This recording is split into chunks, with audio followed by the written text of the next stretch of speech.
Car encore que Christ ait été crucifié dans la faiblesse, toutefois il est vivant par la puissance de Dieu. Nous de même, nous sommes faibles en lui. 2 Corinthiens 13,4. Voici un nouvel aspect de la conformité à la mort de Christ. Dans cette faiblesse humaine de Jésus qui monte à Jérusalem pour être l'agneau du sacrifice, victime impuissante et sans défense, aux mains d'hommes cruels, Paul voit l'image de sa propre faiblesse. Comme le Fils de Dieu crucifié dans la faiblesse, moi aussi, le disciple, je suis faible avec lui. Mais il est maintenant ressuscité dans la gloire. Dieu l'a ressuscité par sa puissance. Moi donc, bien que je sois encore aujourd'hui dans la faiblesse et l'adversité, je participe à sa vie par la puissance de Dieu. Je vivrai avec lui par la puissance de Dieu, au milieu de vous.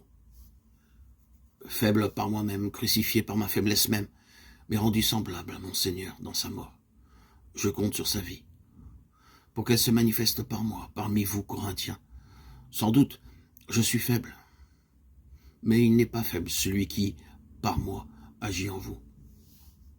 Être crucifié par la faiblesse, voilà donc l'un des côtés de la ressemblance avec Christ. Et cependant, que de chrétiens s'imaginent devoir faire l'expérience contraire, se sentir puissants.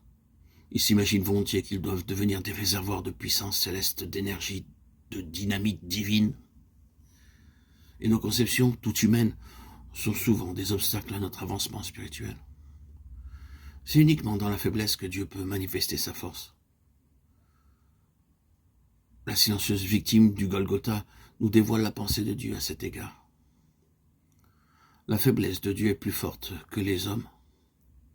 Mais ceci est tellement contraire à nos pensées qu'il est nécessaire que le Saint-Esprit ouvre nos yeux pour que nous puissions comprendre notre modèle et qu'il nous communique de son esprit.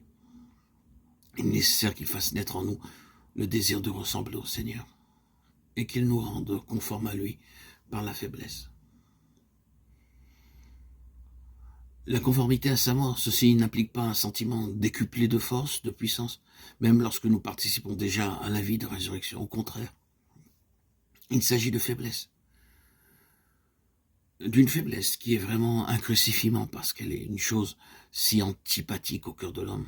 D'une faiblesse consciente qui oblige à marcher par la foi avec la force que Dieu dispense d'heure en heure, d'instant en instant. Agir sur Dieu, dériver sur moi, en moi un peu de sa puissance par la foi. Compter que Christ se servira de moi et parlera par moi par la foi.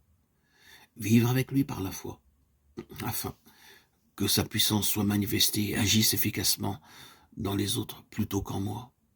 En vérité, c'est bien là marcher uniquement par la foi. Pour les autres, en eux, une démonstration d'esprit et de puissance. Pour le serviteur, en moi, la faiblesse, la crainte et un grand tremblement. C'est ainsi que Dieu manifeste la vie de Christ par ceux qui sont crucifiés avec lui.